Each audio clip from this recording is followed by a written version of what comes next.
તો હેલો મિત્રો, આપણી યુટ્યુબ ચેનલ મિકેનિકમાં બધા મિત્રોનું સ્વાગત છે। તો મિત્રો, અત્યારે આપણી પાસે મિની ટ્રેક્ટર સનેડો આવી ગયો છે। તેનું હેડ ગેસ્કેટ છે તે આપણે નાખવાનું છે અને થોડુંક લીકેજનો પ્રોબ્લેમ છે તે પણ કામ કરવાનું છે। ને હા, પ્લસ નોઝલ ને પ્લન્જર પણ સર્વિસ કરાવ્યા છે અને નોઝલ નવી નાખેલી છે અને પ્લન્જરમાં સર્વિસ કરેલો છે, તો તેનું આપણે કામ કરવાનું છે ફિટિંગ। જો તમને આ મારો વિડીયો સારો લાગે તો વિડીયો લાસ્ટ સુધી જોજો, કેમ કે આ વિડીયોમાં તમને સંપૂર્ણ માહિતી મળી શકે છે। જો તમારી પાસે પણ સનેડો ટ્રેક્ટર અથવા કોઈ પણ મોટા ટ્રેક્ટર હોય તો આપણી ચેનલની પણ વિઝિટ કરી શકો છો, કે આપણી ચેનલમાં ઘણા ખરા એવા વિડીયો પડેલા છે કે તમારા ઉપયોગી થઈ શકે એમ છે। તો મિત્રો, આપણે સૌ પહેલાં તો જે સાફ સફાઈ આવે છે તે સાફ સફાઈ કરી લઈએ સારી રીતે।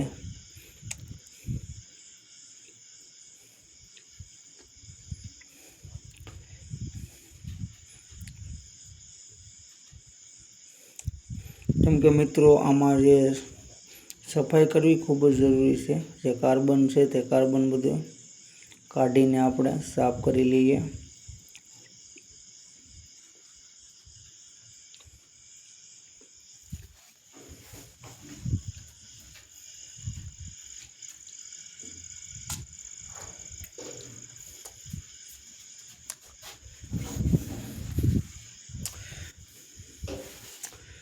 તો સરસ રીતે આપણે સફાઈ કરી લઈએ અને કાર્બન પણ જે કાંઈ છે તે કાઢી લઈએ।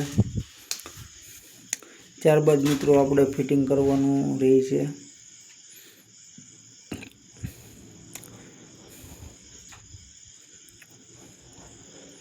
તો મિત્રો, આ જે સનેડો છે તે 7.5નો છે। તેનું આપણે હેડ ગેસ્કેટ અને તેનું કામ કરવાનું છે।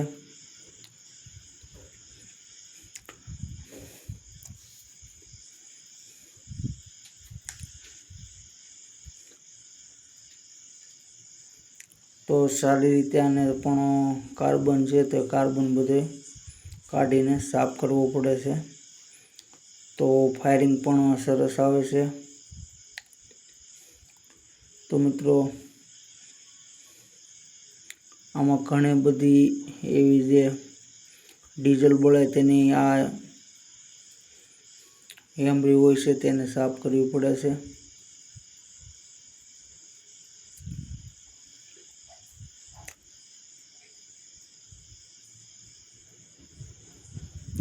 તો મિત્રો, કાર્બન જે ડીઝલનો કાર્બન છે તે સાફ થઈ ગયો છે, તમે જોઈ શકો છો કે। ત્યારબાદ મિત્રો, આપણે ગેસ્કેટ છે તે ગેસ્કેટ ઉપર થોડુંક સેલાર ટ્યુબ આવે તે સરસ રીતે મારી દઈએ છીએ,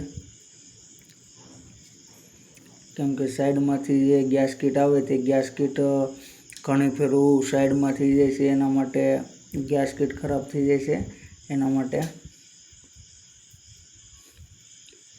તો મિત્રો, આપણે હેડ છે તો હેડ ફિટિંગ કરી લઈએ।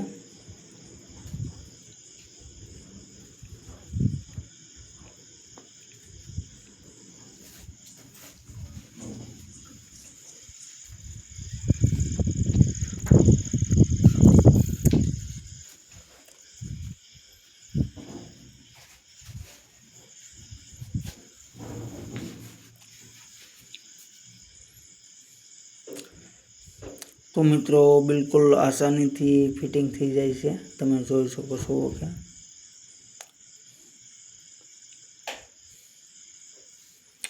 તો મિત્રો, ટ્યુબ મારવાનો, સેલાર ટ્યુબ મારવાનો તે ફાયદો રહે છે કે ગેસ્કેટ છે તે જગ્યાથી ફરતું નથી અને કમ્પ્લીટ ફિટિંગ આવે છે, એના માટે આપણે તેનો ઉપયોગ કરીએ છીએ।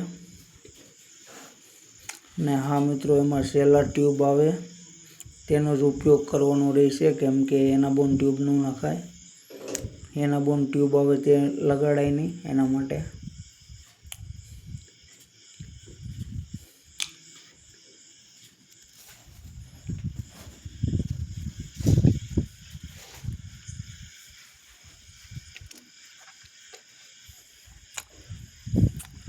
મિત્રો ચારે ચાર આપણે બોલ્ટ છે તે બોલ્ટ સારી રીતે ટાઈટ કરી લઈએ।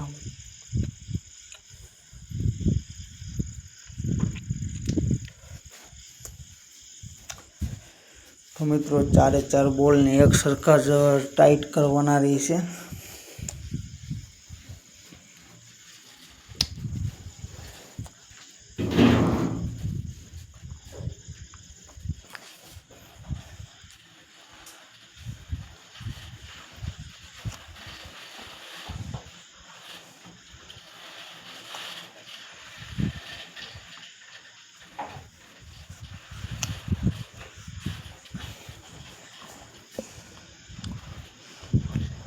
તો ત્યારબાદ મિત્રો જે આપણાના નોઝલ અને પ્લન્જર છે તે સર્વિસમાં મોકલેલા છે।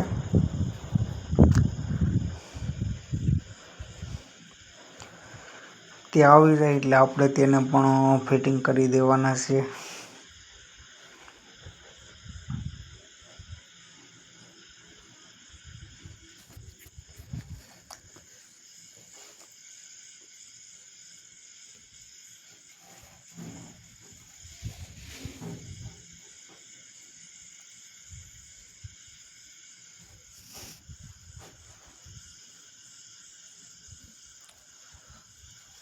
તો મિત્રો ચારે ચાર બોલ્ટ પણ ટાઈટ થઈ ગયા છે।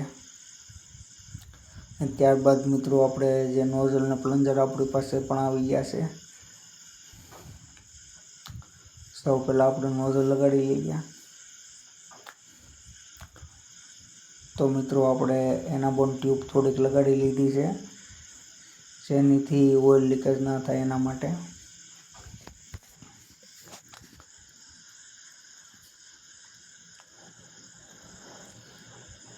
તો મિત્રો આમાં જે પ્લન્જર લગાડીએ અને તેનું સંપૂર્ણ રીતે ધ્યાન રાખશું, કેમ કે અંદર ખાસો આવે તેમાં ઠેસી આપણે બરાબર વ્યવસ્થિત ફિટિંગ કરવાની રહેશે।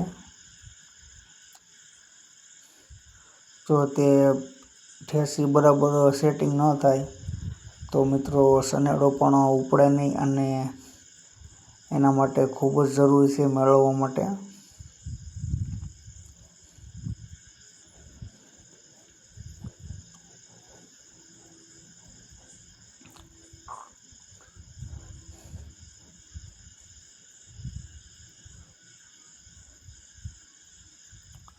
તો આપણે પણ વ્યવસ્થિત ફિટિંગ કરી દઈએ જેથી કરીને આપણે પણ ફરીવાર ખોલવાનું ના રહે એના માટે।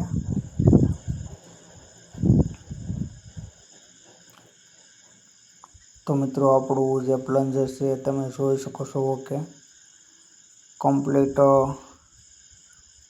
જે ઠોયો છે તે ફાસરીમાં આવી ગયો છે।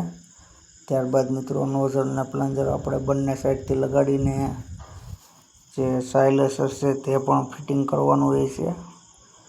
અને ત્યારબાદ મિત્રો ડીઝલ ફિલ્ટર પણ ખૂબ જ બદલાવવું જરૂરી છે, કેમ કે નોઝલ અને પ્લન્જર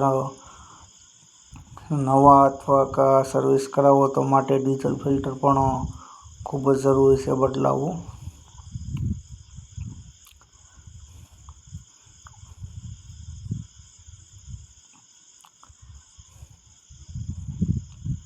તો ફિલ્ટર આપણે નવું નાખી દીધું છે।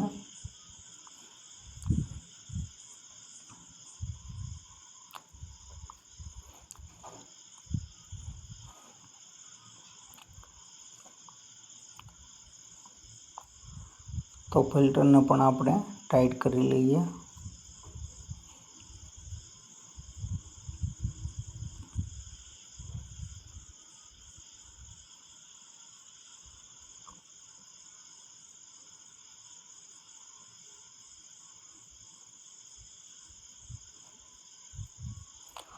ત્યારબાદ મિત્રો જે ટેપેડ ઘોડી છે તે પણ આપણે ટેપેડ સેટ કરી લીધા છે।